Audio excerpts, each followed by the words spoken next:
Good afternoon, guys, and welcome to Beard Manners. My name is Jason, and today we're going to be talking to you about the 6 things that you could be doing that could be destroying or damaging your beard.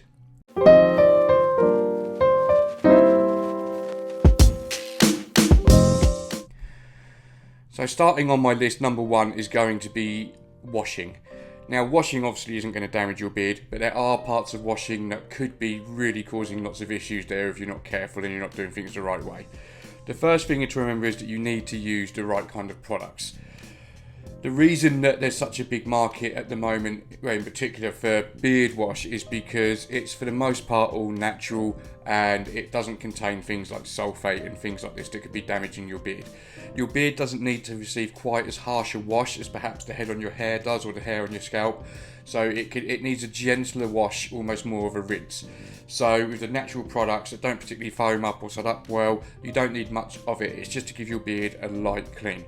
So to start with, you need to be making sure you're using the right appliances, the right stuff, the right kind of wash, a nice soft, particularly sulfate-free wash. Sticking with the washing, you can also overwash your beard, even if you're using a more gentle wash. I know, guys, I get this in so many comments, but I do a physical job, but I work out, but my beard gets trashed. Listen, it's your beard, you do what you want to do with it, but you will see improved health in your beard if you don't overwash it. You can rinse it with warm water. I try to wash my beard, I'm looking over there, sorry, because I'm looking at the wash.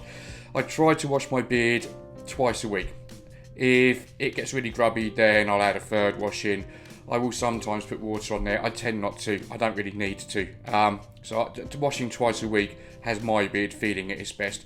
And you can see that my beard's always quite thick and quite full. I choose to have it a certain length. I might go a bit longer than this, but I like my beard to be wide, and that's why I have it the style I do. But yeah, overwashing can also be a problem. And for the same reasons as too harsh of a wash, is if you wash too often, the same thing. You're going to be washing out all that natural goodness that your skin and your beard produces. You're going to be washing out all of the added stuff that you're putting in there to help keep up with its maintenance and to make it feel that extra bit special and healthy. But also underwashing could be a problem as well, because beards can go through a lot. You know, we're regularly touching our beards. Other people often touch our beards if you're like me and you've got young children. There's not much that doesn't get spilt in our beards. They're open to all of the elements. So you don't want to underwash, you don't want to overwash, but you want to be making sure you're using the right wash as well. So that's number 1 on the list, is wash and washing correctly. Number 2 on the list, you heard me just mention this a second ago, is the touching the beard. That's right, I know we all touch our beards. I'm a nightmare for this. You know, we can't help it. We want to see that they feel healthy. You know, it's almost like a comfort thing for a lot of us guys. We're always there playing around with and touching our beards. But it is something that can also be damaging your beard as well. Touching here and there is completely fine. You know, as a rule, if you're looking after your beard and it's nice and healthy and, you know, it's being looked after, then it can take a bit more. But the biggest thing with this is that it's what your hands go through in a day. You know, are you washing your hands every time you touch your beard? Your hands probably touch more dirt and grime than anything else. And if you're constantly eating your food, biting your nails, picking things, scraping things, touching things, shaking hands and putting it all in your beard and touching your beard, you don't really know what you're putting in there. You can also put an element of pressure onto the hairs themselves and to the skin beneath if you're pulling too hard and things like that. You'd have to go to the extreme for that, guys, but you have to remember, and again, like with the washing, beard hair, everyone thinks of beards as being very masculine and they're big and strong, like us guys, you know, and that's not the case. Size doesn't matter, strength doesn't matter, because the irony is a beard is naturally very dry and very coarse. So with that means that it's actually quite realistically going to break a lot easier. That's why so many beards are prone to split ends. You can see mine, I regularly trim my beard to keep those split ends at bay because they do come. So touching a beard is not great, even whether it's for you, other people. So try not to touch your beard too much because that could potentially be damaging your beard and slowing it down. Number 3 on my list is poor routine. I won't go deep into this because I say it in every video. I talk about routine a lot. A lot of people ask for more beard content videos. There's only so many rabbit holes you can go down with beard care routines. But it's a poor routine. You know, I'm not going to go on to a big routine spill on this one. I've got so many other videos that you can watch to find that out, how to have a good routine. But the routine bit is the key. You know, as I say in most of my videos, if you're using a good brand, if you're using a good product, like ours, like Beard Manners is, then you need little and often. You know, just keep things regular, keep consistent and keep up with a routine. If you're going away for a weekend, just keep looking after your beard the way you would be. Just keep on top of it. You wouldn't stop brushing your teeth. You wouldn't stop showering. Don't stop looking after your beard. Giving your beard consistency is you're going to get a healthier beard. And again, I get a lot of guys come up to me and say, my beard's not looking as good at the moment. My beard's got this going on right now. Why is it changing? Often that can be due to lack of consistency. Constantly swapping and changing products can be a part. I know this is a mixed topic, guys, and it's a video I might do at a later date. Feel free to swap products and use different companies. That's entirely up to you, but you're breaking that consistency, and that's something. If your beard is liking something and it's telling you that it's liking something, listen to it, because if you knock yourself out of a consistent track with your beard, you've then got to get yourself back into it. So poor routine is another good one that you can have there as well. Number 4 on the list is trimming your beard. Now this could fall into the category of you trimming your beard yourself, getting your partner to help, or barbers as well, because I know there's a lot of you guys would agree with me that finding a barber that knows how to trim a beard is like finding gold. It's really difficult, and even looking for guys that have beards, if you're going to go to a beard barber, you really need to go on recommendations and make sure you find a barber that listens to what you want. I've got a barber's just a couple of doors up from my shop, Fades, and he does mine, and I can't grumble. He never takes too much off. My beard always looks better after I've been in there. He never takes off too much. It's always quite just about right. My beard looks healthier, it feels great, fluffs out, and Carlos, the guy who owns it, he's got a beard himself, but the biggest thing is he listens to what you want when you go in there and ask for a beard trim. So when it comes to barbers, try and find someone that you can trust and that will listen to you. If you're trimming yourself, of course, be very careful. But going deeper into the side of the trimming, there's lots of things you can be doing wrong. Again, I have done other videos of this. The classic one is trimming back too much.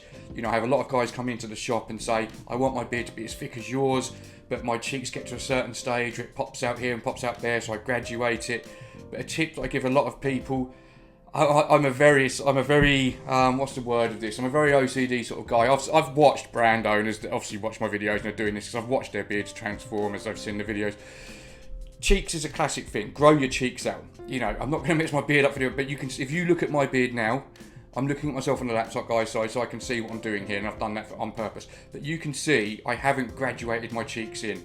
I keep my sideburns a little bit low, but I kind of embrace the big old chops anyway. But a lot of my beard is actually from my cheeks. Where a lot of guys, they're sort of graduating their cheeks up from this point onwards. If I graduated from there and lost all that beard, my beard suddenly is going a lot thinner and looking more like a wizard's type beard. So a lot of what makes my beard look like a mane is not because I'm blessed with a good beard. It's not because of this fantastic product. A lot of it is just because I'm growing my cheeks out and keeping a good routine, and I'm not overcutting. With that as well, another classic you can do, guys, is, when I started growing a beard, everything I read about how to trim a beard said 2 or 3 fingers up from your Adam's apple. That's a big old no. I've done another video on this one as well. What you're going to do if you trim your beard too high up, and this is if you're trying to grow a big beard. If you're trying to keep a trim beard, then this isn't relevant. But if you're trying to grow a big beard, if you trim your neckline too high up, what you do is create a shorter girth, should we say. I can picture guys laughing. Behave yourselves, gentlemen. But yeah, let's call it the girth of the beard. If you're not careful, you're going to make that too thin, and that's where you can often get a wispy beard. I appreciate that I'm wearing a black t-shirt. You can see with my hands, you can't see much behind mine, because it's consistent in length and girth. And if I go to the side as well, I can't see this from here, but you can see my beard is quite thick this way. I literally do not touch under my neck. I don't know what is going on under there. There could be a forest, there could be things living under there. I don't look under there. And if someone wants to see my neck and see what's going on, they're going to have to be shorter than me, and even then they're going to have to come walking up to me and lift my beard up to have a look. I don't know what's going on under there. No one else does. I just leave it to do what it wants. So trimming, whether it's trimming yourself, whether it's getting a barber to trim, whether you're watching bad advice, I think if I could be honest, if you want to grow a big beard, what I'd say to anyone is just start the journey. Give it a minimum of 6 months and don't trim a thing. Don't trim a thing. Look tatty, look homeless, do what you want to do. See what your beard wants to do, and then go to a good barber and explain that you want to grow your beard, you want a bit of a tidy up, but what you're doing is actually growing your beard. You don't want to lose any density, you don't want to lose any length or anything. You just want to get rid of the dead ends, have a slight graduation put in so you've got some nice looking shape, and go from there. Number 5, sorry, I almost lost myself. Number 5 on my list, I don't know why I'm holding up 4 fingers. Number 5 on my list is something that, again, I'm repeating myself a lot in this video, it's something else that I go on about all the time. It's diet and health. As always, as I always explain, I'm not saying that you need to eat salads to have a healthy beard and that you need to eat next to no calories and you need to be slim. I'm clearly not a slim guy. You know, it's not about having to be slender or anything else, but it's about giving your body what it needs. It's the process of, if you're exercising and you want to grow muscle, if you want to lose weight, if all of this stuff is very relevant. If you're trying to heal, you need rest. There's reasons for this. To get rest, to get good rest, your body needs to be operating well. You need the right foods, the right water intake. It's all a process, guys. So eat good food. Give your body what it needs before you give it what you want. I kind of try and live my life this way. I will every week. I don't look at food as a daily thing because of how we digest things. I think one bad day isn't going to amount to anything.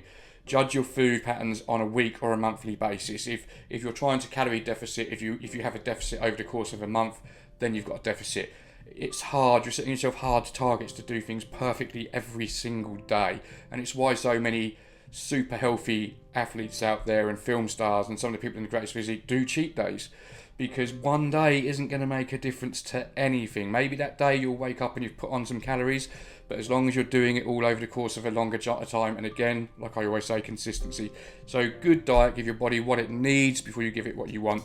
Drink plenty of water, get plenty of rest, because when you rest is when your body does most of its healing, it's growing, it's repairing, and that's when you're going to see improved beard growth, and you're going to see an improved beard as well, the colour of your beard, the thickness and everything else. You know, I'm the same as everyone else here. I've had bad beard patches. Some of the best beards out there have bad beard days, bad beard months. It's easy to get these things done, but again, this is about keeping consistency into your beard journey. Number 6 on my list is going to come down to more the mental health thing, but for the sake of this video, just call it comparisons. Comparing your beard to others is something that is really going to take a toll on your beard journey and how your beard is and how you see your beard. Again, I say this to customers all the time. I'm aware I've got a decent beard. There's better beards out there than mine. I'm not envious of the better beards. They're just different beards. And, you know, it's genetics. I'm not going to reward someone for genetics. I shouldn't be rewarded for genetics. I'm lucky that I have a beard that I like and that suits me and that suits my personality. It's big, it's bold, you know, it's out there, it gets attention. It's like I am, and I often say the beard tends to suit the person. I do have bad days with beards, I do have good days with beards, but I never compare. You know, some of my ambassadors have got better beards than I have. There's people I knock about with that got better beards than I have. There's people coming here that got better beards than I have. But I don't view them in that way because it's not a competition, it's not a comparison. What I'm doing is making the very most of the beard I've got, and I can walk out of this shop